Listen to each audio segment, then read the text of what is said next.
Hello, happy Rosh Hashanah, and I'm going to make an apple and honey cake to celebrate. This is the Jewish New Year, and I love learning about this holiday. So if this one is near and dear to your heart and part of your culture, please shoot me a message and tell me more about it. Send me your recipes, share your experiences. This is so much fun for me. One thing I love about this is a holiday about pausing, deep introspection, considering the ways of your own heart and life, and making the wrong things right. I think that's really beautiful. The apple and the honey signify a wish for the new year. The apple symbolizes wholeness and healing, which I love that. And the honey is a hopeful wish that the new year will be sweet. And I don't know about you guys, but I think 2020 could use some apple and some honey, some healing and some hope. Anyone? Let's bake a cake, shall we? Okay, so this one's really fun because this is a bundt cake. Bundt is a special cake that is circular and has a hole in the middle to help it cook a little faster. So it's a fun cake to make. And I think you guys are gonna love it. And I tweaked the recipe a little bit. And here's the main way that I changed it. Instead of the granulated sugar and the brown sugar, I substituted 1 cup of finely ground dried dates. The reason that I use dates, and this is what a dried date actually looks like. I got these at Costco in a big old bag, and they're organic, and they do contain sugar, but it's a natural fruit sugar. They also have fiber and a ton of vitamins and trace minerals and stuff. A cup of this is so much better for you than a cup of granulated white sugar. And guess what? Dates are native to the Middle East. So this is a little bit more of a nod to the Jewish New Year as well. So I kind of love that.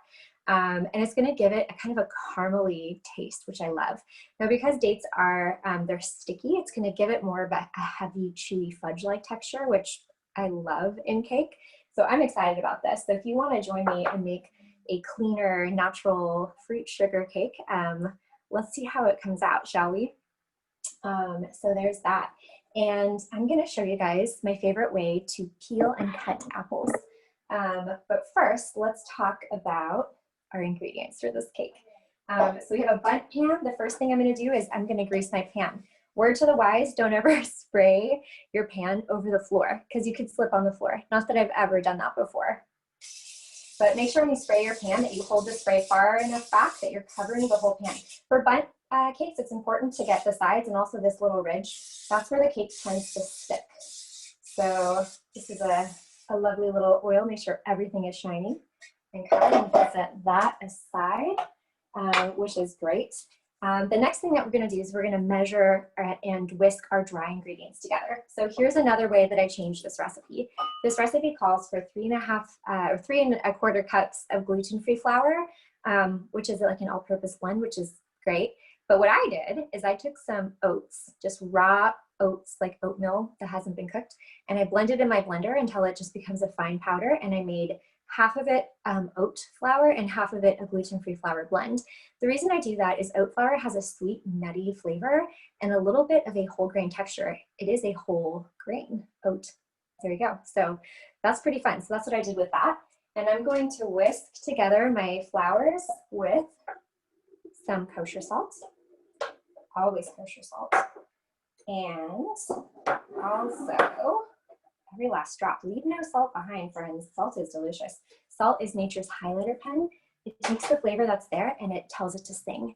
So if the apples are there and you throw a little salt on them, they're going to be like apples, right? Let's make these apples sing, shall we? Also have some baking powder that's going to go in as well. So my gluten-free flours, my baking powder, and the salt. I'm going to whisk these guys together. Give them a good whisk. There's one thing that we've learned from 2020. Sometimes you have to embrace the whisks, right? Gotta be whiskey. Take whisks. You never know what can happen. All right. So once everything is blended very well together, I put it in a clear bowl so you can kind of see everything is slightly different colored. So you can actually see if it's all mixed together. Now this is really important because if you ever bitten into a piece of cake and there's like a big chunk of like baking powder or baking soda in it, not pleasant. The other thing is if we don't whisk our dry ingredients together well enough, our cake is not going to rise evenly. We want it to rise evenly. So there we go. This is going to be a well-risen cake. It will be risen indeed. Okay, so step 1, grease the pan. Step 2, mix the dry ingredients. Done. Okay, now step 3, we're gonna prepare our apples. So I have in front of me a cutting board.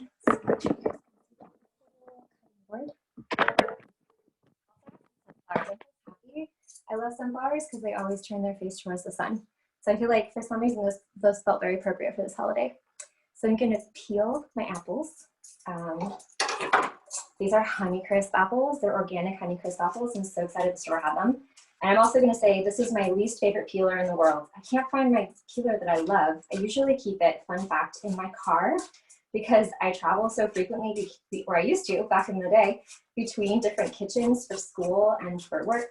And I used to keep my favorite peeler in my car, so I always have it because there's nothing worse than being stuck without your favorite peeler, but that is exactly where I am right now. I am using my least favorite peeler, but that's okay because it'll get the job done. It'll get the peel off the apples. For almost any other application, I love leaving the peel on the apple. So when I make apple pie, I almost always leave the peel on the apple because I like the texture, I like the flavor, I like the extra vitamins, I love the color.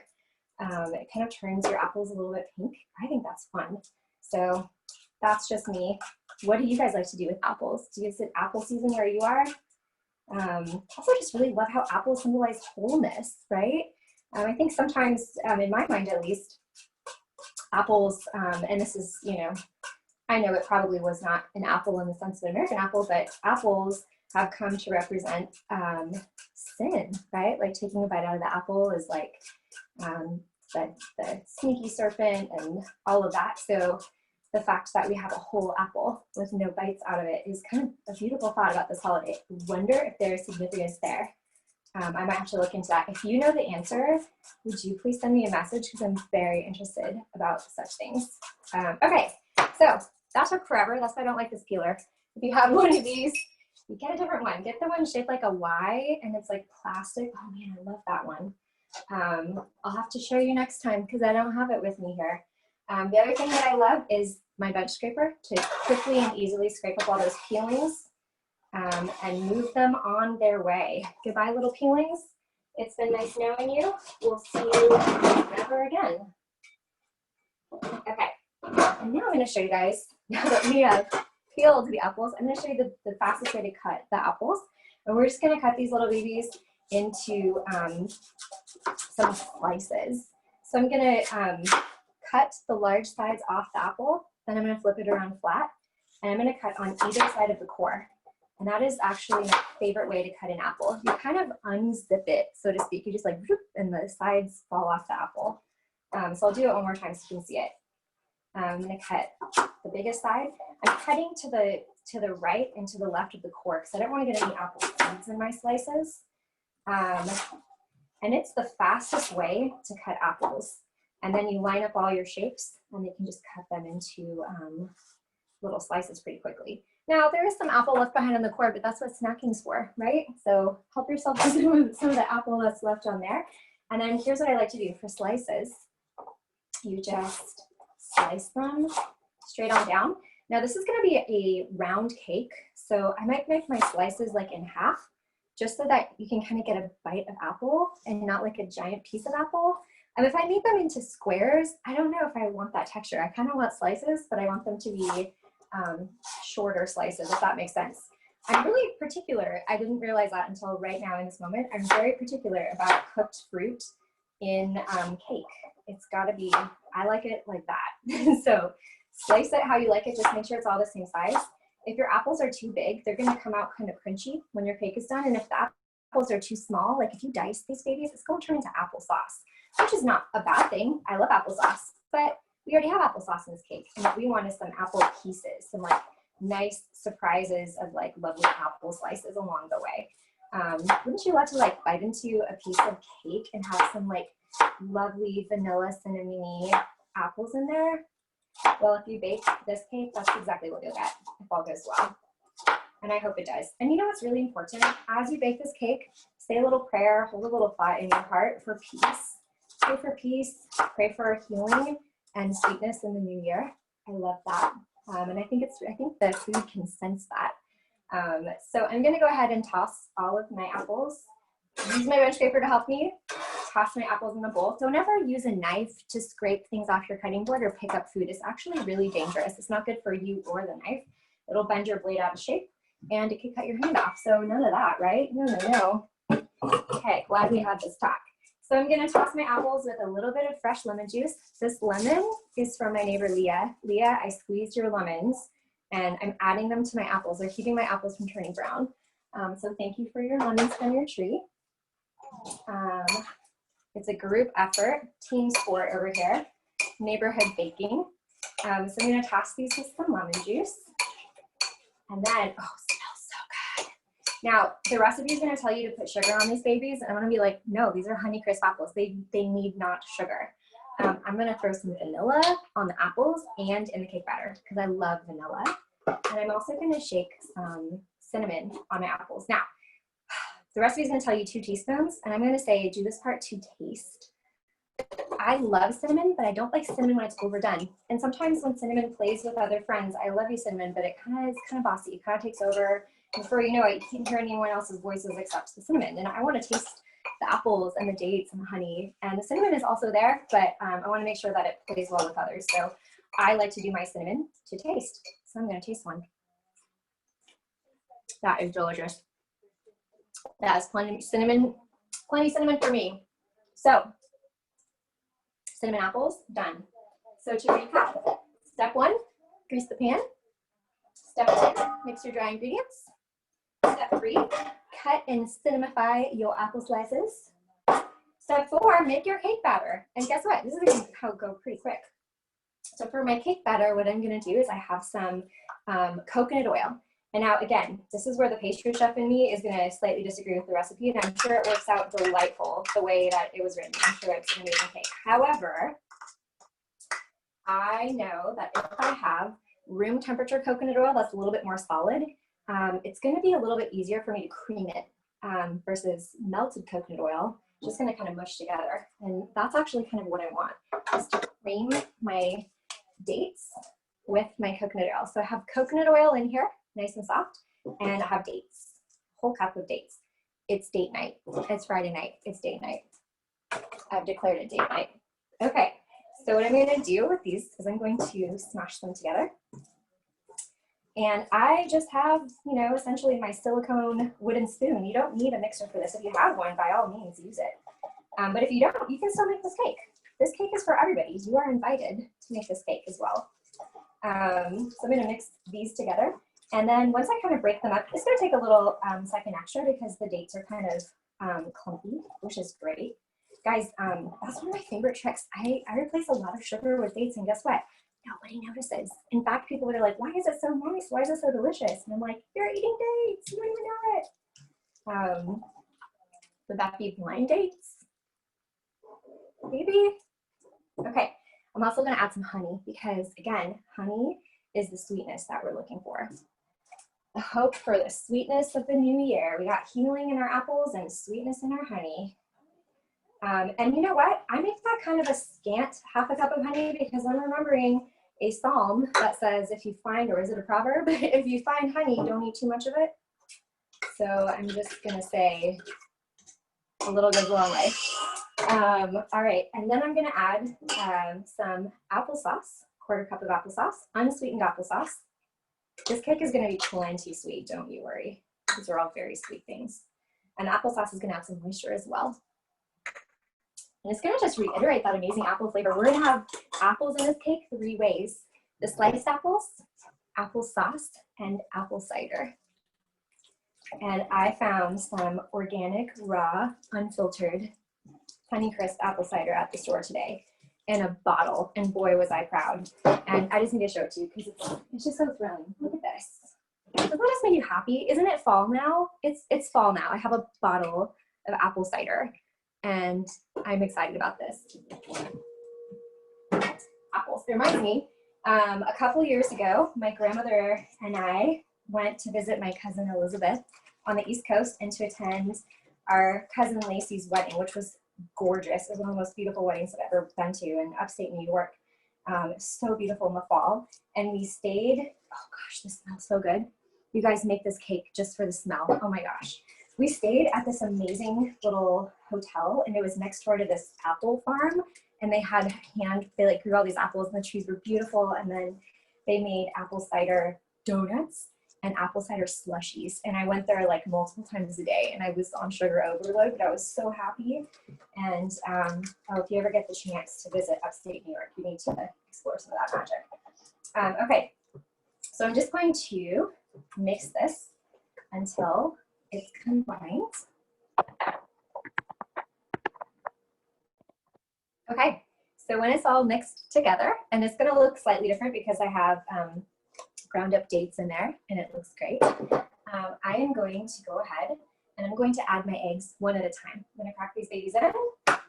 And when you're mixing in eggs to a cake, make sure that they're room temperature. So I took these babies out of the fridge for like half an hour. If you want to hurry up that process, you could leave the eggs in the shell and just run it under some warm water for a little bit, or put it in a bowl submerged in warm water for a couple of minutes. Not hot, but warm. The reason why we do that, and you're like, why does the egg have to be room temperature? Look how easily this egg is incorporating into my other ingredients that are also room temperature, like my coconut oil and my dates. And it's just really a simple scientific fact. Things that are the same temperature mixed together better. If the eggs were cold, they would seize up. Have you ever been mixing a cake? If you get a shell in there, take it out. My goodness, don't let that happen. Have you ever been mixing a cake and the sugar and the butter, when you add the egg, it just separates and it gets lumpy? And you're just like, ew, what is this? And it looks like really bad milk that's gone sour. Your eggs are too cold, friend. Room temperature those babies. So 3 room temperature eggs. Oh, I'm so excited about this.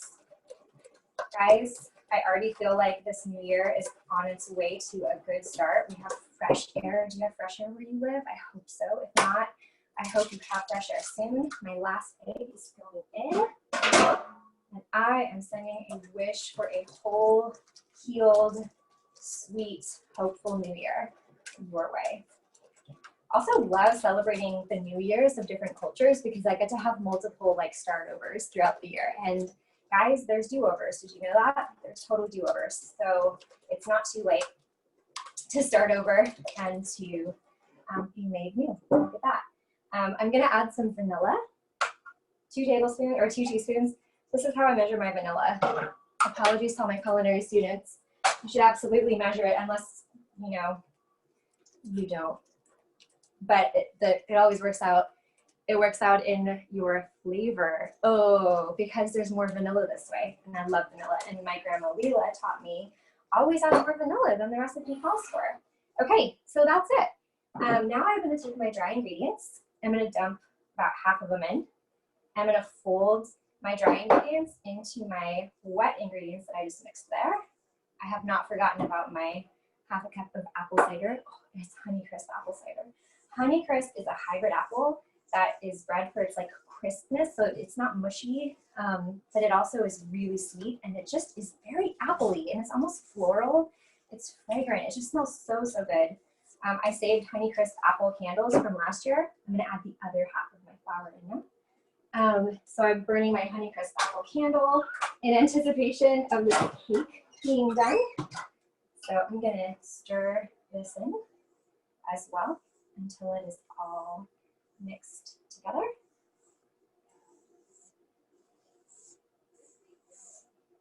You don't want to overmix. Just make sure that everything is friends. Make sure that the flour gets to know the other mixture in your bowl and they can all hang out together and be very good friends. Okay, that looks beautiful. And I'll show you what happens next. Okay, so once your flour is incorporated, then you're going to take your apple cider and you're going to drizzle it over the top. And I always save a little bit behind, and I'll show you why. And I'm going to fold that in, and it's going to make my batter nice and thin, which is just what I want. Oh, it's so appley and so good. So remember, we've got apples are going to go in this cake 3 times. The applesauce in the batter, the apple cider that I'm pouring in, and these amazing apple slices. So it's a triple apple cake. So we're just like wholeness, wholeness, wholeness over this cake. and sweetness, sweetness, sweetness over this new year. And I actually really love the fact that when you're baking something, it is an act of hope. One of my favorite quotes is it's attributed to Martin Luther. To be fair, we don't know for sure if he actually said it, but I still love the quote, and I'm gonna add the rest of my apple cider in. The reason I separate it is it just makes it a little bit easier to stir, to have most of it and then a little bit at the end. And now I have this nice, perfectly loose batter, which I love. Anyway, what Martin Luther said is someone asked him, hey, if the world, what would you do if you knew the world was gonna end tomorrow? And you know what he said? He said, if I knew that the world would end tomorrow, I would still plant my apple trees. And I really love that, especially since we're making an apple cake. But you know what I would do if I knew the world was gonna end tomorrow? I would bake a cake. And it's a sign of hope. And it's a sign of there's something to celebrate. And I believe that there will be goodness coming. So grease your pan. Once you have your lovely batter, I'm going to put about a third of my batter on the bottom of my bundt pan. Be careful that the batter doesn't go through the hole. Don't ask how I know. Someone asked me how I got into teaching, and I'm like, well, I've made a lot of creative mistakes. And I can tell you how not to do all the things I've done because I've probably done it. So, you know, that's kind of fun. So, okay. And now, because we're going to flip this over when it's done baking, this is actually the top of my cake. So I want to make sure that I have an even layer of batter spread out on my pan, just like that. And now comes the fun part. This is great for kids or, you know, all of us who used to be kids like me. I'm going to stir up my apples. Last chance if you want to add more cinnamon, but I love it. I love it just exactly this way. And I'm going to scatter my hopeful, healing apples all over the top of that cake batter. And just the apples, try not to get too much of the juice from the bottom because it'll make your cake a little separated, a little gloppy. In fact, I'm just gonna use my hands because I can do that. And you want like a nice solid layer. And sometimes I like to just gently tuck them into the cake batter. You don't want to smash it or push it down too hard, but I do like to tuck it in. So have a good little tuck in there. I'm quite excited about this cake, you guys. I just like need apples and cinnamon right now in my life. I don't know about you. Doesn't it feel apple cinnamon outside? The smoke cleared and it was fall. Okay, so it looks like this once you've got all your apples spread out evenly in your pan. And then I'm going to take the rest of my cake batter. I'm going to switch over to my spatula. Thank you, spoon. You've done a good job. Spatula, you're up. It's a team sport, baking. Okay. So I'm going to spatula in the rest of my cake batter over the top of this pan. Try to do this as evenly as possible. And we don't want to smash this down a lot. The baking powder in there has actually started to react with the liquid ingredients, and the batter has gotten a little fluffy. So we want to keep the fluffage, if you will. This is gonna be such a beautiful cake. I can already tell, guys. It's gonna be a beautiful cake. It's gonna be a beautiful new year. Have you put some loving thoughts into this cake? I think you can taste the difference. I really do. I have, as I've been stirring this cake batter, I've been sending some very hopeful wishes and prayers into the new year. Very excited for this. Okay. Oh, and it smells so apple-y. It's really easy to be hopeful when you're smelling something that's delicious. I think that reminds me of another verse that says, taste and see. Taste and see that God is good. And I don't know, it's easy to think that when you're smelling and tasting something super delicious. It's all coming back to me now, guys. It's coming together in a cake. Look at this. Okay, so spread that evenly. And again, I'm doing this very gently. I don't want to knock out any of the air. I want the air to stay in there because I want a light, airy cake. Ta-da! So this is my before, and wait for it, and I'll show you the after. I'm going to tuck this in the oven, and I'll show you what it looks like when it comes back. 350 degrees, 40-ish minutes until it's golden brown on the top. And I'll show you what it looks like then. See you soon. All right, so it's been about 45 minutes, and our cake came out of the oven, and it looks and smells amazing. So you're actually going to let it rest in the pan for about 10 minutes. Just enjoy the smell. Enjoy the smell. It's delicious. Okay, so it's been about 10 minutes and I am loosening the edges with a knife very, very carefully, all the way around. Loose, loose, loose. Don't poke the cake. Really important step. Don't forget to gently, oh so gently, loosen the inside of this. So gently. Say a little prayer. I have my cooling rack that I'm going to invert it. If you have hands of steel, just grab it. Otherwise, use a hot pad. And 1, 2, 3. Ooh. If you have no fear, it won't fall. And it should pop right out. Ta-da! And there you have it. That is our beautiful apple, honey, date, cinnamon, delicious cake. We're going to let it cool, and I'll show you how we're going to finish that baby off.